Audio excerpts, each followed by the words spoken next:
Hi everyone, my name is Dr. Malvika and today we're talking all about the PLAB 1 exam. Hi, my name is Hiba Fredi and I'm an RCSI Bahrain graduate of 2019.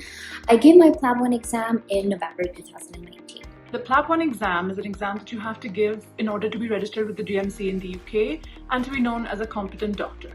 The exam has 180 MCQ questions and it lasts 3 hours, so that's 1 minute per question.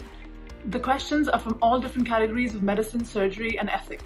To register for the PLAB 1, you must first make a GMC online account and then go into the test section and send them the proof of your English language.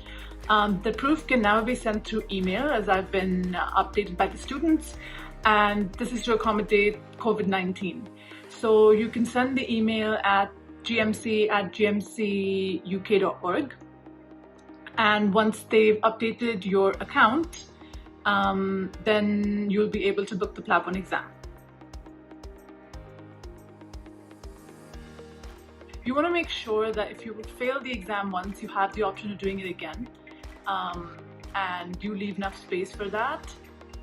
But also you want to have enough time to study. I studied for the PLAB 1 exam for about 1.5 months, and the 1 month duration I studied very seriously for it. This is along with some clinical work that I was doing as well. I think around 1.5 months or a month is quite enough for RCSI students. But if you feel like your knowledge needs to be updated, then maybe take around 2 months for the exam. Another thing to consider is where you want to get this exam.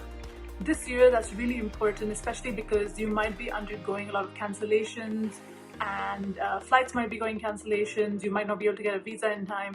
So make sure that you book the exam as close to you as possible and in a country that you have easy access to a visa for and easy access to flights for, and you can cancel and book flights as and when you need to. The resources that I used is mainly PLABable. PLABable is an online subscription of a QBank that you can access for a very limited amount of money. They have a lot of questions based on categories and they update it quite frequently as well. I just did PLABable once, but I did it very, very thoroughly. The resource that I would suggest the most is PLABable.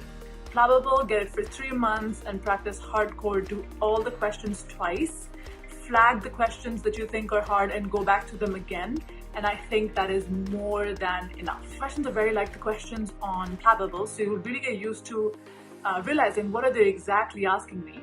And PLABable has really lovely explanations underneath of their answers, so it's also a great learning resource. Like, you learn as you give the answers and as you're doing revision. Another resource that I used was PLAB 1 Keys. PLAB 1 Keys is also an online subscription of some notes. These notes are actually made out of the PLABable explanation, so some people might find it a waste of money, but honestly I thought it was very nice and colorful and I really enjoyed reading them, and they put it in a format where they repeat information and it really solidified my knowledge. Another resource that I would really recommend is the PLAB page on Facebook. It's a private group, so go and add yourself. And then in the files section, there's a lot of files and documents and past papers and recalls of exam questions. So that's a really good thing to go through and practice from. People have also put up their own notes. You can also check the GMC website's PLAB 1 page. They have a lot of information about the PLAB 1 there. They also have something called the PLAB 1 blueprint. I think that's really, really important. Please download that and go through that. That basically covers all the knowledge that you need to have in order to get the PLAB 1 exam. Also, I would recommend going through all the ethical scenarios on Good Medical Practice. It's the one that I use to answer the ethics questions in the PLAB 1 exam, and they're really good. Just go through all the scenarios.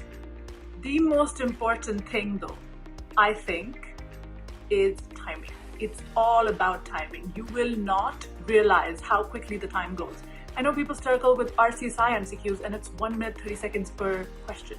This is a minute per question, and some questions you really want to think about and you need to take your time. So I'm a very, very fast exam giver, and I had 10 minutes left to go for this exam. How I practiced my time management skills was to do the PLABable mocks, which are timed. I tried to do all 180 questions in 1.5 hours. Now, I took less time because these were repeated questions from the ones you practiced. My exam plan was different. I knew on the 3rd hour I'd get very tired, so how I divided my questions was I wanted to finish the first 80 questions in the 1st hour, the next 80 questions in the 2nd hour, and in the third hour I would do 20 questions. Did it go as planned? Not the 1st hour. My 1st hour I was freaking out a little bit, so I did around 65 questions. So I was lagging behind with 15 questions, but I did cover up in the 2nd hour, and I did finish 40 minutes earlier. The way I was reading the questions in the 1st hour was I was reading it from top to bottom, thinking all the possible questions they could ask. And that took a lot of time. In the 2nd hour, I started reading the last line of the question, trying to understand what they want, and then I read the whole entire paragraph accordingly. So I think that really helped me. But I personally did, and I would recommend to you guys, I carried a watch with me, and every 10 minutes, I would make sure that I've completed 10 questions. Some of the questions are very easy. You read them and you're like, yes, this is it. But a lot of the questions, you're really thinking, it takes time to read the question, it takes time to understand exactly what they're asking you. Are they trying to trick you? There's no negative marking for the exam, so definitely answer every single question. I know a lot of you like to answer on your paper first and then go in and fill it on your answer sheet. Do not do that for this exam. Start filling in your answer sheet from minute 1. I have never been a fan of marking my answers in the answer sheet alongside doing the questions because I feel like I lose momentum. So what I did was I do 20 questions and then I go ahead and mark my 20 answers in my answer sheet and then so forth. I'm sorry, I can't really recommend any personally, and I asked around as well. Most people, RCSI, seem to be using the PLABable question banks, so do that. There's also a PLABable mock. I don't think it's necessary, but if you think you need more time and more practice, then go for it. But I didn't think it was necessary. I just did PLABable.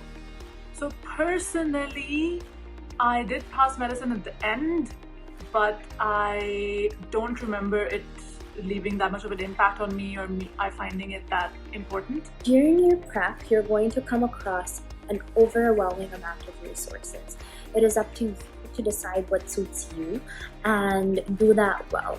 A lot of people swear by the 1,700 MCQs, and you can find them online, and also you can find them categorized by the different subsections of medicine, surgery, etc. But I found that a lot of the answers were wrong, and a lot of the answers differ from paper to paper. So I've done them personally. I've done them because I had so much time to study. But would I recommend you do them? You can look at them and take a decision. Another thing that a lot of people use are the Samson Notes. I'm not gonna lie, I did go through them, but I don't think I needed to. Very easy, it's very basic stuff. And they ask the same questions again and again. The only thing that's really important is that you go through their past questions again and again and again. And you understand what they're asking, the kind of language they're using, and the kind of things they are testing, the kind of knowledge that they're testing. Yeah, I hope this was helpful. And if you have any more questions, leave them down below.